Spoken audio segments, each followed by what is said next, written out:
right, Pirates are going to win it. Go to 3-2 on the year and 1-0 in American play. But for some reason, we're not celebrating hardcore in here. Kind of a, I don't know, low-key 22-point win. I'll see if Holton can describe what just happened. What do you think, Holton? Yeah, I mean, look, we won versus a historically good program, and first game conference starting out 1-0. So got the job done. It was like a weird second half, I guess. Yeah, it was a weird one. Another good defensive performance, Kate. Great. Hey, we come out with fireworks, 21 points in the first quarter, and then JDB started running the clock out early tonight. I don't know if he had the under, but he was playing for it since the first quarter. And like Brian Kelly said, we won the game. Maybe he wants us to go home early tonight and get out of here. Maybe. I don't know. All right, Matt B. Pays will take your calls, 317-1250, back with the USLA for the Quarter Calling Show after this. B. Pays, our SCI first caller. What's up, Pays? Well, what's going on, fellas? Caden, Holden? What's up? Good. What's happening? So, glad to get the win, number one. But JDB reminds me of somebody that's got he's like a kid that has a lot of toys he can play with. Like he's got a bunch of different things, and he just can't figure out which one to use at certain times. I just like Marlon Gunn has a great game last week. We don't see him to the second half. We don't, Jenkins Montgomery is much better running back than Jenkins. It seems like to me. So I mean, y'all can chime in on that. But it's just like I said on Twitter. I saw a clip you responded to. I can't tell if JDB wants to be Todd Fitch or Lincoln Riley. I can't really tell which way he wants to go on that. So I don't know. Hauser has to be smarter. I mean, this team could literally be 4-0 right now. They could be 4-0 right now out of the mistakes that are made. Holton, what do you think? I mean, you play this game at a high level. Is Hauser just? Is he just pushing it sometimes, or he's just not thinking? What is he doing sometimes? Honestly, I think it's opposite. I think he's going through his reads so quickly. Like the one tonight, he literally went through his reads so quickly that he threw it too early to where like the receiver literally wasn't breaking out of his break yet. So it's like, it's not really a bad thing. It's just going to happen, the more you throw the football, obviously. But we've said it every single fifth quarter. It's like there's a lot of pressure on him right now. We don't have an explosive run game. So, I mean, if you want to press the ball down the field, if you want to score, it's either got to be special teams or it's got to be a deep ball. So, a little bit of both. I think he's playing me and Caden are huge advocates for letting him just go out there and throw it 50 times a game. Like, I mean, yes, we're running the ball decent right now, and I'm a big Marlon Gunn fan as well. I know you said that. Sometimes I don't understand. It's like sometimes he doesn't even JDB, you're talking about the toy thing, and sometimes he just decides not to play at all. He doesn't even want to go test out the toys there, B-Pays, but yeah. Well, Holden, before the game, we had this conversation, Petaway and Wright game 1, Gunn game 2, then no Gunn, Mike Wright scores, then no Mike Wright, and I said, all right, it's conference play. Maybe we'll get some answers tonight. No, just more questions. It's weird. We were talking about leaving the game. We're like, so what's the identity of the offense? We're halfway through the season almost. We don't know what the identity. And then we've said it all along. It's been the same thing all year. It's like, first, it's like by halves. It's not even by games. It's by halves. Like, just look at the statistics of any game we've played. Instead of the game, just split it into halves and see what we're doing. In this instance, it was a quarter. The first quarter, we played great. Yeah, and it's like, 3 straight pass plays to Petaway, I think, Clip. Yep. On one play, there was 3 straight pass plays. Yeah, hadn't seen him since week 1. That's why it's okay. And I was like, Petaway's getting in there now. We're getting him going. Yeah. And JDB, the option pitch, everybody knows that's coming now. Let's stop it. Let's try something else down there, buddy. I mean, it's there's enough film on that now that, even though the Army player made a good play, there's enough film on there right now, buddy. Let's put that one in the back of the book. We can use that one another time. All right, fellas, y'all have a good night. All right, Pace. Later, man. And I think, Blake turned the offense over completely to JDB, and I think he's got to have a real heart-to-heart with him this week as the head coach and say, look, we need to do some things differently. And because you're just not going to beat a good team playing like that. Now, we did clean up the penalties tonight, guys, but this insistence on just running the ball when we have weapons, a really good quarterback, weapons on the outside like Yannick, We got to just get those guys the ball. And I agree with Holton and Caden that just throw it, man. They can't stop you. Throw the damn ball. So JDB, man, I don't know what's going on, guys. I'd love to hear your thoughts on it, but he has not looked right all season. And appreciate your time, guys. I'll listen in. Thanks, Matt. What you think? So let's get to the triple option, or not the triple option, this speed option play. That was a fumble down there in the red zone. That was actually a check that they had during the week, and I noticed it because they tried to go. I think the signal's this. I don't know if you're watching on YouTube or not. They checked to it. It's a cover zero check, and he thought they went cover zero like 2 plays before that, and he checked to it, and then he called it off and went and they just ran the ball. And then the next third down, because we were down there for a couple plays in a row, he checked to it, went to the speed option, and that's happened. So that's actually crazy enough. During the week, at some point, they said, when we get in the red zone, you're going to see this look versus cover zero. Let's go to the speed option. Because technically the speed option is perfect versus cover zero because there's only one guy to take the quarterback and the running back. But, like, was that John who just said that? Matt. Said we've ran it, like, so many times down there that Army also knows that. So they probably literally went cover zero to try to get the speed option to get a big play, and they did. Long time listener, and our Pirates are on the edge of greatness, and it takes them to lock in on some mistakes. Everyone kind of sharpen up, get ready for the next game coming up. I don't know. Go Pirates, boys. All right, Luke in Tulsa. I will say Anthony Smith did come out tonight from a rough game against BYU and had 2 big plays, big touchdown, adjusting his body in the end zone, near the back of the end zone, coming down with that big catch. He really bounced back tonight after a tough one. Yeah, it was big. And look, I agree. We have a lot of potential. You said we're on like the edge of great. Like, if you look at our conference, it is very, very winnable, and we have the talent to do it. I think what a lot of these calls are going to be is it going to be about the offense, because we know we've literally seen it at times how good we can be. Tulane is not a juggernaut, but they will be a favorite at home, and we can't be like this sloppy and win that game. So yeah, a lot to tighten up still. How about them Pirates, guys? Listen, I'm not going to do any of the complaining tonight because I know everybody else is going to do that. All I got to say is this. Shout out to the defense. We just beat a service academy at home for the first time since 2004. 2004, guys. Think of all the Pirate fans that have lived and died since then and didn't get a chance to see us beat a service academy at home. So I'm fired up for that. It only took Blake Harrell 1 year. All I got to say is this, guys. We have an opportunity before us where I believe we have the talent to make a run towards the conference championship game. Even if we lose to Tulane, I think the schedule sets up really, really nice for us to still have a chance to get that goal. We go to the Turner Home Team live line and talk to JK in Pinehurst. Hey, JK. What's up, Cliff? How's it going? Doing all right, man. Yeah, man. Great win tonight. A lot of people were doubting us against triple option. We came out, defended it well. What I'm really liking is I don't mind the 3 Thursday games. I think it actually plays out well for us. We're going to win tonight, get some rest. It's like a 2-week break, then another one. So I think it actually plays out well. Like Holton was saying, we beat Army. We got the conference ahead of us. We literally can, if we beat Tulane, I feel like we're in the driver's seat. If Caton can limit those turnovers, we should have been up. We should have won 45 to, whatever tonight. If he can limit those turnovers, I feel like we can do whatever we want. The conference is wide open, and we got it. So what are y'all thoughts? Conference definitely open. A lot of ifs. Every team can say that, but you're right. We had, once again, opportunities just like we had last week, and we got to one of these weeks take advantage of those opportunities. Yeah, I think we knew last week BYU is probably the best team we were going to play all year, and them and NC State. Tulane's going to be good. Memphis is going to be good. There's going to be, other than that, we should be favorites. And we've already said, I agree. I think you slip.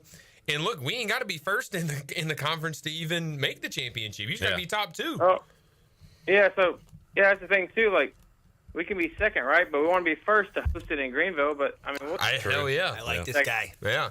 I'm just a guy in the stands, right? I don't know enough football, but as just a guy in the stands, I'm sitting here wondering why are we changing? Why don't we just go out there and blitz these guys and end it in the first half? he can get some more guys in. And instead, we're just letting teams hang around, and we can't run the ball. I think Caden said last week, why don't we throw the ball out to the side and run it that way instead of just trying to stuff it up the middle every play. It's just it's annoying at this point. And Marlon Gunn played. I thought he was the best looking running back last week, and didn't even see him until the fourth quarter this week. I don't get it. Are we doing it like pitching now, where you have a starter, middle relief, closer? I know. Yeah. And I think Marlon looks like the best back we have, honestly. I don't know why the students leave the game. Watch the second through the fourth quarter. We need to get better. We have to give them a reason to stay. That was a very boring a very boring game if you take out the first quarter. There's got to be something done. Give them a reason to stay. Glad the defense never quit. Thank God. I think it's crazy that I got to say, I think the students left because we can't run the ball, and that's all we did after the second quarter was run the ball. I know you said you thought they ran the ball good. I know they ran 180 yards.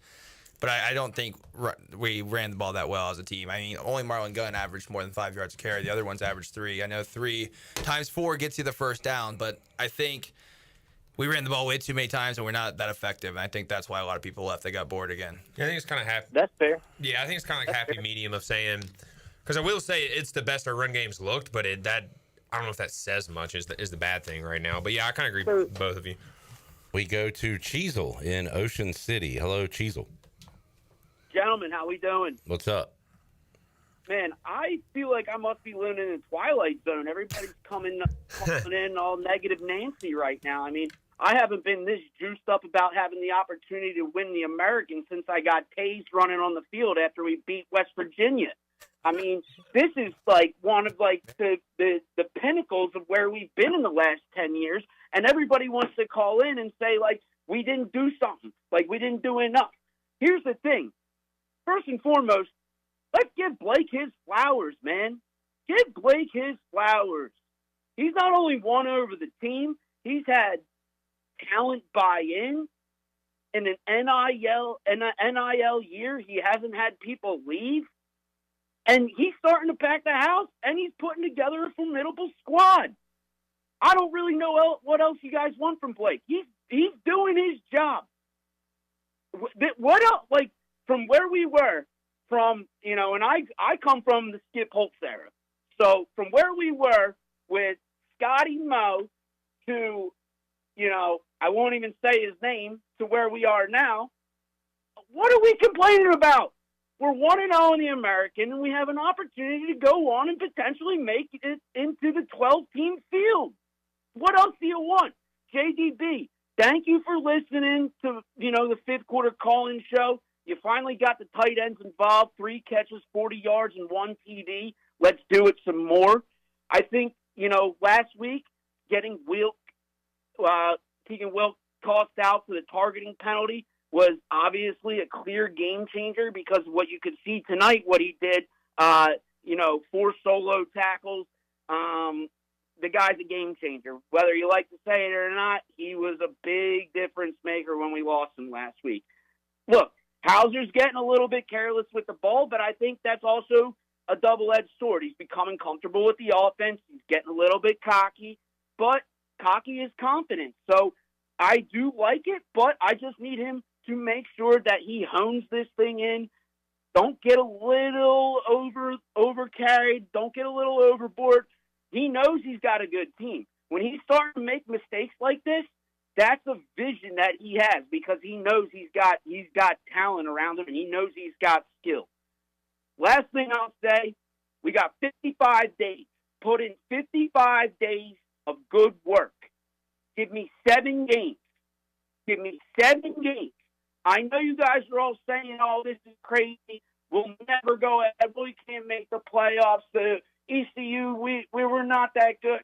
We have a 60,000 person stadium. We're probably one of the best teams historically in the state of North Carolina. From 2008 to 2015, nobody was beating us. Let's go to Spencer in Greenville on the Turner Home Team Live Line. Hello, Spencer. How about the Pirates? All right. Is this the guy from Myrtle Beach? He's excited for the win. But in all seriousness, like I said yesterday or last week, We're going to be fine in conference. We beat a Service Academy. That almost never happens. Big win. Got to see some offense. Got to see made the defense work a little bit too, best of both worlds. Great win. Go Pirates. All right, Spencer fired up after the 22-point win over Army tonight. Pirates are only a 3.5-point favorite going into this game. Hey, what's up, guys? What's up, Kenny? Well, great conference win. Really excited about the way the first half went. The second half was not. Still real concerned on some of the play calling down in the red zone. But, hey, it's a conference win. We'll take it every day of the week. And let's roll on. And we got a week off, and then we'll go to Tulane.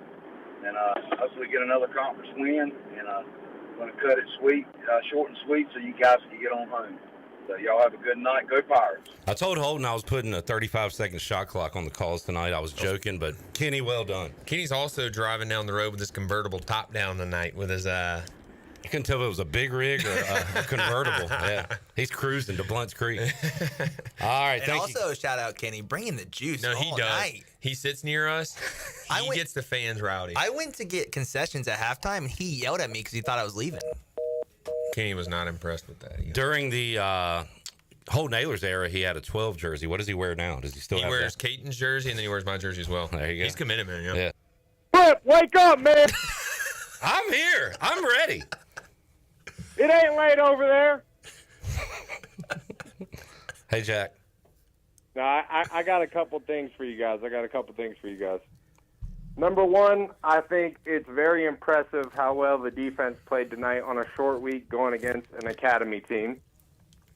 Because it's very hard to do, obviously. We all know the preparation that goes into it, starting in fall camp, and getting them on a short week is pretty tough. So I think that's pretty impressive to let up 6 points.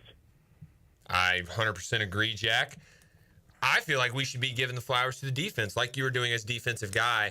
A lot of people are talking about the offense, but the defense has literally been we got to be up there in the nation, statistically wise, top something in the nation. We at least got to be top 25. Amazing how much they've improved since guys left the program a couple of years ago. Yeah. Like Jack Power. Yeah, we lost him. Relax. It is important, though, with a first-year defensive coordinator, to see this kind of success they're having almost at kind of the first half of the season mark. It's very impressive, and it's fun to watch.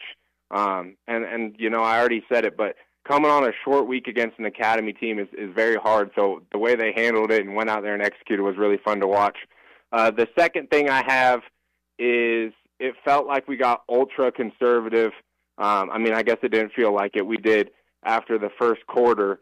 And so I was kind of happy to see Coach Harrell run that fake field goal for the touchdown. I think in situations like that, the special teams coordinator might propose it or something like that. But at the end of the day, it's the head coach on the mic giving it the green light or even proposing it. Obviously, we don't know how it went down. But I think kind of Harrell kind of stood up right there and was like, you know what, we're going to take control then. If we're going to play conservative and he has a say in it, he's going to do it himself. So I thought that was refreshing to see. That was huge. Ryan Smith, shout out Ryan Smith and ECU long-timer, Caden. Yeah, I shout out Ryan again. But I like that he proposed it. He's had two really successful state one was a big fake special teams calls. That was kind of back against the wall, the state play. Jack, shout out to Coach for hey, if special team coordinator feels confident here, he has to make the call overall. He said, let's do it. So I love both of it. And speaking of that, Jack, you've touched on this with Holt and the guys and Caden on the podcast, but did you see head coach in Blake Harrell when you were here? They flashed his record. He's 8-3 now as a head coach. Just your take on Blake Harrell. Yeah, obviously he's been a great coach for as long as I've played under him and known him. I think the biggest kind of key that you probably saw in his defenses back in the day when he was running them was how prepared we were. And so I think that's one of the most important traits that you can have as a head coach, because how you prepare is ultimately how your team's going to prepare. So it makes sense, especially on the defensive side of ball. I don't know Coach Aldridge, but I know obviously Coach Harrell's a defensive-minded coach, so he's in the meetings and he has his hand on everything in there. So I knew that he was going to be a good guy. All the players always play hard for him, so I knew nothing would change. I do have one last thing for you guys, though. We're almost at the halfway point of the season. I kind of want to go around the horn real quick, fast reaction. I want to give your letter grades on the 2 coordinators and the head coach up to this point of the season. Jack coming in. Jack, I love it. I love it. Go. You got to give Josh Aldridge an A. Yeah. Plus. I'll give Harrell a B, and I'm interested to hear what you guys say about the offensive coordinator. I'll go average at this point because I want to see more, so I'll give a C. So A, Aldridge, B plus Blake Harrell because we're 3-2, and a C for JDB. Yeah, Cliff. I mean, that's kind of. I'd give an A plus to the defense coordinator. I don't think they could have played any better than what they've played. Maybe why you can say, but they didn't get helped offensively. Coach Harrell, I'll agree, B plus. And I think he's done a great job. Yeah. I just wish we had a better. Not even a better. Yeah, if we could squeaked out the NC State game, it'd have given an A, and then a C-ish for the offense. Because I'm so high on the offense because I know how good Caton is and these receivers are, and the offensive line can actually block. I just want to go put up some points consistently. I think we all agree. The only reason Blake doesn't have an A is he's lost 2 games. That's the only reason. And of course, JDB has a C. He's won 3 games. We've won, and the ones we lost, we should have had some offense there to be. Had a chance to win the whole game overall. It's about expectations. We all agree. Jack. We thought the offense would be way ahead of the defense, and it's the opposite. So we go to Kyle in LaGrange on the Turner Home Team Live line. Hey, Kyle. What's going on, Cliff? I'll try to refrain from yelling this week. Look, great performance by the defense. It's been said. There ain't much else that can be said about it. Defense played lights out. To hold Army to 6 points, everybody thinks about the struggles against the Academy. Of course, that's primarily been against the Navy, but triple option, I guess it's triple option. And, Army took it to us last year, but they took it to everybody. So in terms of quality, they lost to Tarleton State, but it was an overtime. Tarleton State's a good FCS team, made the playoffs last year. They're undefeated this year. They lost to North Texas in overtime, and then they beat Kansas State. They could have easily been 3-0. I believe, and I think it's pretty much a fact. If you look at what we've done in conference going back to 22, this is our best conference win in terms of quality of opponent since we beat UCF with Holton and the guys in Greenville. Because if you look at, last year our best conference win would have been at North Texas. And, I was going to ask, is North Texas last year better than this one, but you're saying Army's better? Because they're the defending conference champion and our struggles with the triple option, I would say so. And we can say for a fact, anyway, it's the best one at home since UCF in 22. We roll on. Atticus in Durham is up on the Turner Home Team Live line. Hello. Hey, can you hear me? Yes. I'm at my parents' house, so I got to whisper. I don't want to wake the house up. We've established that you can hear me. Yeah, let's go. Yeah. Okay, well, first and foremost, we spanked that booty tonight. We spanked that booty. I'm not sure if this was West Point or the ROTC that we played tonight, but good God, that was easy. And look, not every game can be a tarp soft game, right? That's reserved for special occasions. But I'll tell you this. If we go into the Memphis game, we've won out to that point from here to then, that's going to be a tarp soft game again. I'm going to say that right now. I will be in Greenville for that game. So that's a tarp soft game if we win out until that point. And like I said, I'll be in Greenville that game. And if we win, I'm storming the Pirate Radio studio like it's the U.S. Capitol on January 6th. God. and I'm gonna come in. I'll walk into that studio half naked. And I'm going to leave which half is going to be covered and which half is going to be uncovered as a cliffhanger. Go Pirates! There's Atticus. Normally in Charlotte, tonight in Durham. I didn't understand the whisper bit, but... It was that... never mind. I guess it worked. Hey, Atticus. Batman. Hey, Atticus. If the Pirates are undefeated in conference going to the Memphis game, I'm tarp soft too. Just so you know, brother. Caden is back in. I can whisper back. We're back. Good win by the Pirates. I want to make sure that's said in primary statement. I mean, we weren't sure, Holden and Caden. I just got done actually last night listening to y'all's pregame or weekly going into the game kind of rundown, and it was confident going tonight, but you just aren't ever sure we get to this middle third of the year in the ECU football schedule, and you're just never sure what you're going to see. Blake looks at frickin' Ryan and says, "Hey, what you got for me?" And, they run that special teams with Pearson. And what do you know? They pull the right guard. And, yeah, it wasn't the prettiest, but, man, he made a play. Got some playmakers who are going to do the right things and get you in the position to win. And, that's what it's about. Regardless of whether or not you feel like you can do better things, a win's a win. And when you win like this, it's got to feel good. Yes, sir. 100%. And I think the only reason anyone's being any negative tonight because you have such a big game next week. And 2 weeks. 2 weeks, thank you. And it's up there with that NC State game. It's up there with that BYU Caliber game. And it means more because it means what's our postseason going to look like. And we're just so unsure what kind of offense is going to come out. Is it going to be the offense of the first quarter, or is it going to be the offense of the last 3 quarters tonight? Great win. We're just unsure of what's going on next. I am glad we came out strong during the pregame. Kevin Monroe and I were talking, and I said, we have Takeaway Campbell against FBS teams, one of the worst first-half offenses in the country. Look at what we did against State, against Coastal, and BYU. So 21 in the first is awesome. It's huge. It's just crazy. That's all the offensive touchdowns we scored all night. Yep. Hey, Vinny. Hey, guys. Thanks for taking my call. I don't want to be accused that I'm only calling when we win, but last week we got behind the whip. So, but we learned from it and we're responding. But then I want to ask you something. I know the economy is bad, but the private ticket auction, they sell half tickets or whole tickets. So it seems like, a lot of fans, they got a half ticket. They bought half ticket. They bought half a ticket, so they can only stay one half, Vinny? Is that what it is? I don't know if there was ever a sale. That's, they had a sale or something. I will say everybody complains about the Pirates. Why we complain about the fans? They don't stay there. They got to support the Pirates. We got to make the opponents every full start. Be loud and make the opponents pay the price. False start or some kind of penalty.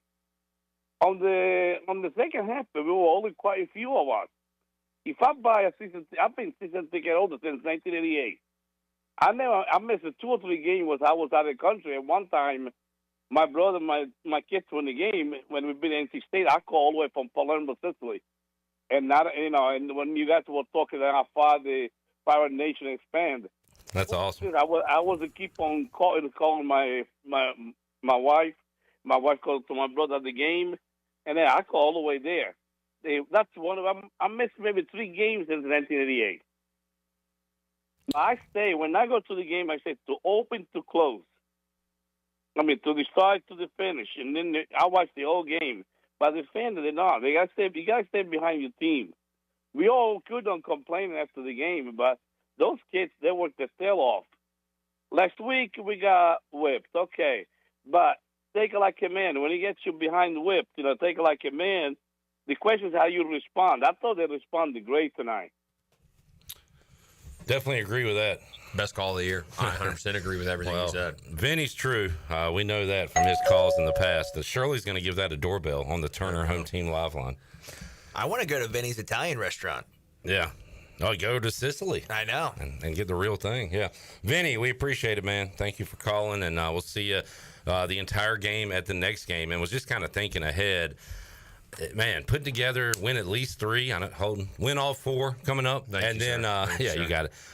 The Memphis game is huge. But no, yeah, I agree. And talking about this, it's just like, dude, we really, with the teams that we have in this conference now, I think we all agree it's Tulane and Memphis are the 2 teams to beat outside of us in the conference. North Texas looks good. There may be South Florida, but they're not on our schedule, so we could see them. Yeah. So obviously, you take one game at a time, but a lot of these games are really, really, really winnable, and you can probably afford to slip up at one clip. And I know I'm talking about mindset here. We got to win them all. But just looking at the grand scheme of things, it looks really good for us. We just got to go out there and play. And like Caden said, it's going to come down to offensive play calling and how we perform in the big games. All right, Lane is in Greenville next. What's up, Lane? Clip! What's up, baby? How are you, Lane? Joe, Holden, Caden, what's up? What's up? Wait, by the way, so Chris and whatever called in the night they were going to the bachelor party, but Lane stole the phone, and it was actually him on the phone from what I understand. Is that right, Lane? What's up, boy? All right, there you go. Sounds like him. Yep. All right. I just want to say, you guys are awesome. Going for it on fourth down like that was awesome. The defense looks awesome, and the Pirates are going to the playoff, and it's gonna be awesome. I just wanted to throw that out there. Clip, love you, man. How are your Commanders gonna do this weekend? I think we win in Atlanta.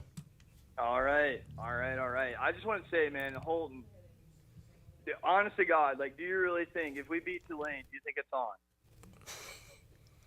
I mean, yeah, I think let's pull up the schedule clip. We got the schedule pulled up real quick. It's on. I think it's like Temple, Tulsa. It's after Charlotte, and then you get Memphis, and then you get UTSA, and then you get FAU. What team? You know what I mean? Just like look at that and think, who are we not going to be favored against? I mean, I agree with you, but I think we're going to beat Charlotte, and it's going to be awesome. I just want to throw that out there. Agreed.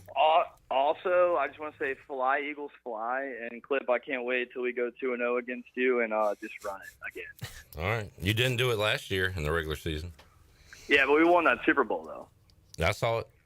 That was a great comeback. I'm not going to lie. What do you guys have next week, or pardon me, after the bye week at Tulane? I'm putting the over-under 8.5. It's what, Tulane by 8.5. Is that what you're saying? Yeah. The spread. Caden's usually locked in on that. What do you have? Dog, what do y'all think? You want to go first, Clip?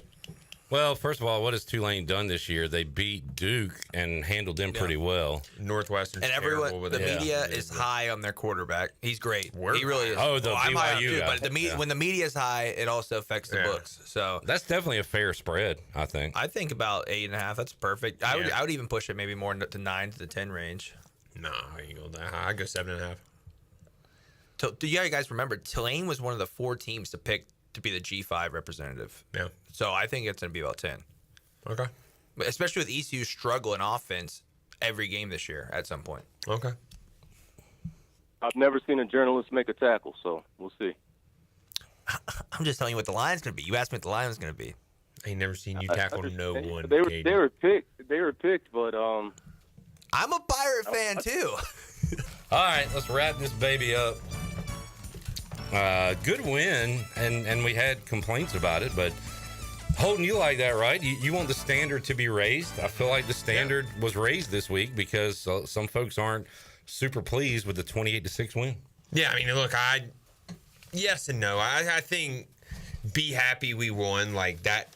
We've said it all. Academies are hard to beat. Academies are really hard to beat on a short week, especially for the defense. How good we played.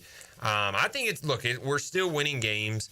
It's exciting that our offense is still not clicking. It just needs to click our next game because that's a very, very, very important game. And we're going to go into a bye week, learn a lot, game plan a lot.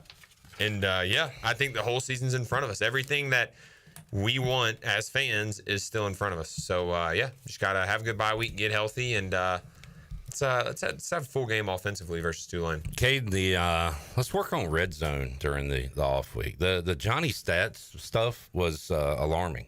Yeah, when you're playing teams like Tulane coming up, the biggest game of the year, you have to execute in the red zone. If you don't execute in the red zone and you walk out of there 0 or 3, they're gonna score. 7's better than 3, 7's better than 0. So you got to execute down there. But hey, 22-point win, you got to love that. And we have a potential to be something really special this year. Offense figures it out. We could go on a run. Chris has something else to work on during the bye week. So I didn't see these plays. I was listening to Jim Szoke and Kevin, but I guess the drops early and maybe even more plays. But Chris said our linebackers need to work on the running back wheel routes. I'd be willing to bet Tulane is going to try to do it. Army got a guy open twice and dropped it, but great win. So, Caden, you said during the break, that game could have been a lot different early if they connect on those plays. Yeah, I mean, you got to watch the wheel routes, but Army's a little different. I mean, I bet everyone has their gadget plays. Yeah. And the Army has their pass plays are all gadget plays coming out of there. So it's just staying disciplined, keep your eyes in the backfield, playing your assignments, and I bet coaches those linebackers up a lot this week on that. I'll tell you a true Pirate. He dressed like a Pirate today, and when I came in during the third quarter, he was screaming at the TV with ECU up 21-0 because he wants the game to be over.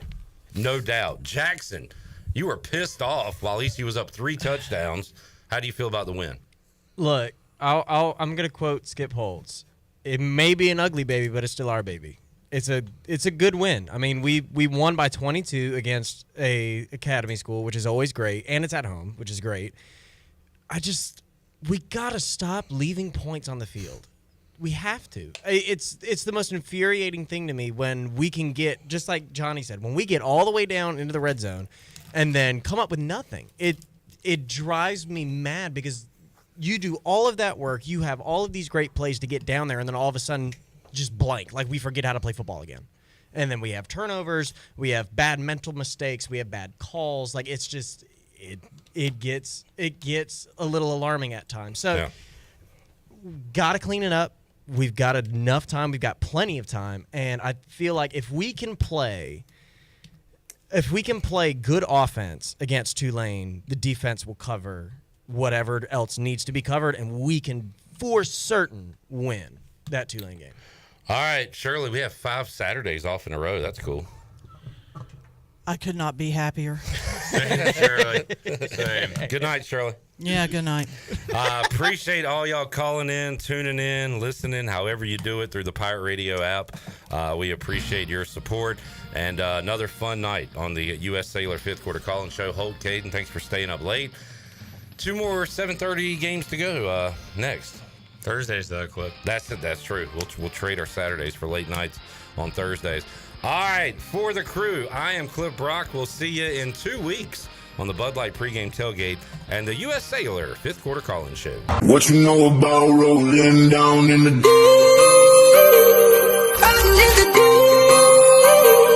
Down in the deep.